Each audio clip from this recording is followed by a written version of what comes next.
I now give the floor to the distinguished representative of Afghanistan.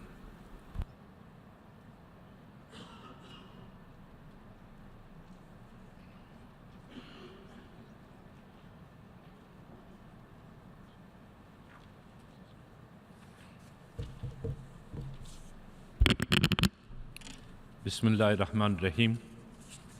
Mr. President, Excellencies, and distinguished members of UN General Assembly, we thank you for convening today's debate on the situation in Afghanistan. It is my pleasure to be here with my accompanying delegation as the General Assembly adopts its annual resolution on Afghanistan. This occasion is reflective of the international community's strong consensus on the imperative of ensuring stability and prosperity in my country, and we look forward to the emergence of a peaceful regional environment. This year again, the delegation of Germany demonstrated its excellent leadership of intergovernmental negotiations on the draft resolution that will be adopted later today. We thank the mission of Germany for its efforts in this regard, and more broadly, my appreciation to all delegations for contributing to the negotiations process. Mr. President, 71 years ago, yesterday, Afghanistan became the 52nd member of this great family, the United Nations. Since the late 1970s, my country has undergone severe trauma after suffering tremendous losses caused by imposed conflicts in the war against terrorism and violent extremism, which is still hurting us. Despite the hardship, today Afghanistan has regained its status as a responsible member of the international community. The unanimous adoption of this year's resolution signals the overwhelming support of the world behind us as we continue our quest to achieve lasting peace and prosperity in Afghanistan. My presence here today is a testimony to the importance that the people and government of Afghanistan attach to this resolution, and more specifically, to its more focused implementation. We therefore expect and request that member states view this resolution from a similar perspective. In spite of the challenges that confront us, Afghanistan stands resilient and confident of our stand at home and abroad. We are a nation firmly committed to the ideals of the UN Charter and vision of global landscape pillared on peace, sovereignty, mutual respect, and cooperation for common benefit. We equally value our bond of partnership with the United Nations, which has always stood in strong support and solidarity with my nation, especially in the most difficult of times. Today, UNAMA and all UN agencies on the ground continue to play an important role in helping us with various aspects of recovery, rebuilding, humanitarian assistances, and seeking a peaceful resolution to our political and security needs. We welcome the Secretary General's UN Reform Initiative and hope that it will expedite our visualization of a one UN approach in Afghanistan. Today, we are reciprocating the international community's generosity by our active engagement and positive contributions.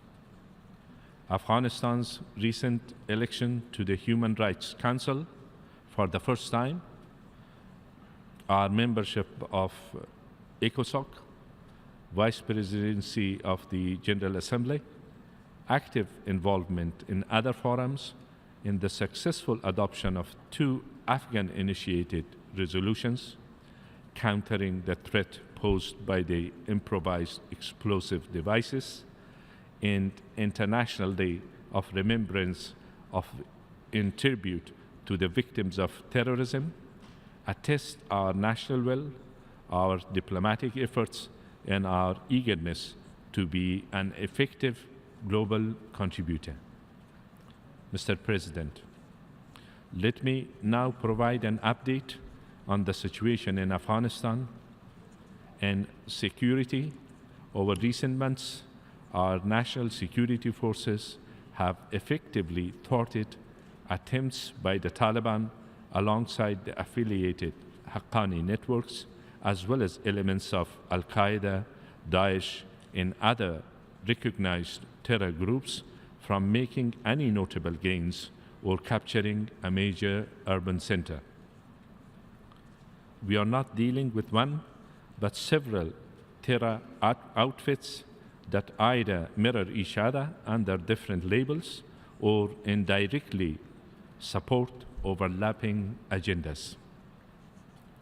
We are grateful to all international partners for their contributions, for equipping and training our security forces who have courageously, at a high cost, led the fight against the same international terrorists and violent extremist groups that threaten us, the region, and many others beyond our borders.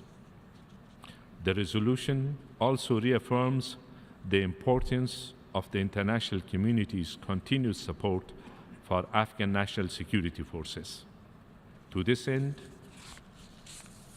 we have adopted new measures to complement and better coordinate with newly announced strategies by the United States, NATO, the European Union, and others, which came at our long-standing request in the context of sustained international support for security, stability in Afghanistan, whether military or civilian in nature. We firmly believe that a condition-based approach and clear focus on resolving the problem of regional terrorist sanctuaries and support system are core issues that will get us closer to peace and stability. They also form the cornerstone of our new national security strategy to defeat terrorism, work with nations that share our threat perception, and protect our people against politicized violence. We have long asserted that we seek friendly relations with all nations. We have used every opportunity to make it clear through words and deeds that we will never allow our relations with any single country or group of countries to overshadow or adversely affect relations with other countries in the region or beyond. Afghanistan is to be seen as a strategic asset and a platform of cordiality for all. We consider negative state rivalries and the use of violent proxy forces as counterproductive. There is no good or bad terrorist or violent extremists. We need to agree to fight all forms and shades of terror. We can and should no longer harbor or support one group while fight another and claim to be fighting terrorism in all its dimensions. Mr. President, this year's resolution also recognizes the centrality of Afghanistan's role in leading peace efforts within the framework of Kabul process to supplement initiatives for action-oriented cooperation. These efforts will also be guided by the Afghanistan High Peace Council new strategic plan, centered on a whole-of-society approach in promoting peace. At the regional level, fostering stable and constructive relations with all our neighbors, especially Pakistan, remains a key component of our peace strategy. President Ashraf Ghani and I hope that this time around, action against all forms of terrorism will speak louder than words. It should be noted that changing the status quo can only be possible when terror subsides, infringements on our territory comes to a halt, and safe havens are shut down. Failure to do so will have negative consequences and result in further tensions or worse. Mr. President, through the Afghan National Peace and Development Framework, we have taken concrete and systemic measures to implement a reform agenda, offer better governance, and aim for more self-reliance.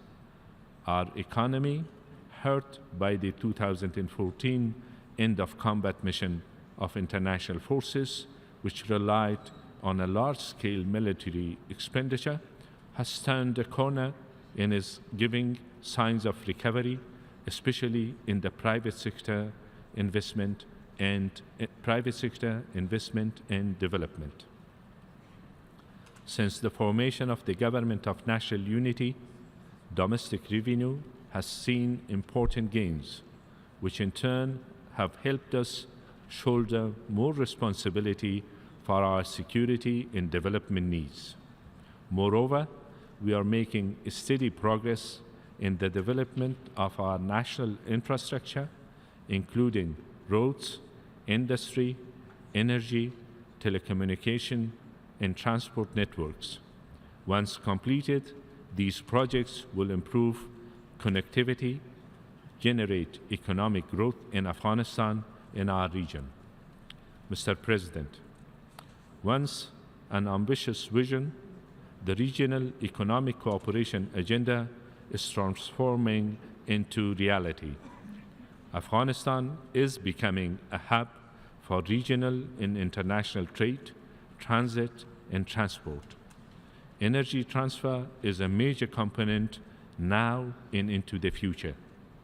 I am pleased to highlight the successful outcome of the 7th Regional Economic Cooperation Conference on Afghanistan, RECA, held in Ashgabat, Turkmenistan last week, where Afghanistan, regional countries, and other international stakeholders recommitted to the full implementation of at least 18 major regional projects. These include Kaza 1000 and TAPI energy and natural gas initiatives, as well as the Chabahar transport and transit project. The recent historic signing of Lapis Lazuli route agreement between Afghanistan, Turkmenistan, Azerbaijan, Georgia, and Turkey marks another important development and advancement of economic and cultural links in the region. Additionally, the air corridor with India has increased trade volume between our countries, while major railway projects with China, the Islamic Republic of Iran, and Kyrgyz Republic and Tajikistan are also moving forward. All in all, these mega projects hold the promise of propelling a new era of economic prosperity for the wider region. Mr. President, we in the Government of National Unity recognize that strengthening good governance in the rule of law is an imperative for our stability and prosperity. We are making all efforts to fulfill the commitments we made at the London, Warsaw, and Brussels conferences in 2014 and 2016. The National Strategy for Combating Corruption, a living document which was adopted in September, lays out clear strategies and solutions for systemic reforms across government institutions and agencies. One such example is the Public Civil Administration. The Supreme Court, Attorney General's Office, the Anti-Corruption Justice Center have so far tried over 1,000 cases of corruption, bribery, and abuse of authority, including senior-ranking officials. We have made clear to our people and our international partners that the principle of accountability will not be compromised at any cost. In the era of fiscal sustainability, we have improved our financial systems to the point where it is now declared in conformity with the international standards. Our efforts in the areas of the rule of law and governance will continue as a matter of priority. Prevailing insecurity has also led to an increase in drug production in some parts of the country. The dangerous nexus between terrorism and narcotic drugs therefore demands a more focused and collective effort from within the region and beyond. Mr. President, full participation of women in the socio-political processes and economy remains a core priority, in line with the UN Security Council Resolution 1325. Today, Afghan women proudly represent our country in all spheres. I would especially like to thank more than 8,500 women who are serving in our security forces. Their contribution and sacrifice is helping us deal with cases of criminality, violence, and abuse. Finally, I want to draw your attention to the most important aspect of political stability. Learning from the past and assuring free, fair, and transparent elections, we are in preparation mode alongside the Independent Election Commission to bring necessary reforms to the electoral process to make sure that public trust and participation is restored to this critical pledge. We are committed to holding parliamentary elections in 2018, followed by presidential elections in 2019. We thank the UN and all other partners for their help in this regard. Mr. President, to conclude, I can say with utmost confidence, inshallah, that the contributions, investments, and joint sacrifices made in these past 17 years have made a huge difference. From a domestic standpoint, the notable gains made across various sectors have had a profound impact in improving the lives of ordinary Afghans across our country. Our civil society is vibrant, our free media is functioning as a check and balance system, and our growing youth population is less inclined to leave the country, looking at opportunities and prospects at home. Just 2 days ago, our under-19 national cricket team won the Asian Championship in Malaysia. All in all, we are committed to continuing this journey based on the wishes of the Afghan people and enjoying the support of the international community. Once again, security being a vital priority for us and those who are affected by insecurity across our region and beyond at this important juncture. Let us reinvigorate the spirit of international partnership and effective engagement on which the global fight against terrorism began 17 years ago. Doing so provides the best guarantee for security and prosperity of all our nations. Thank you. I thank His Excellency Abdullah, Chief Executive of the Islamic Republic of Afghanistan.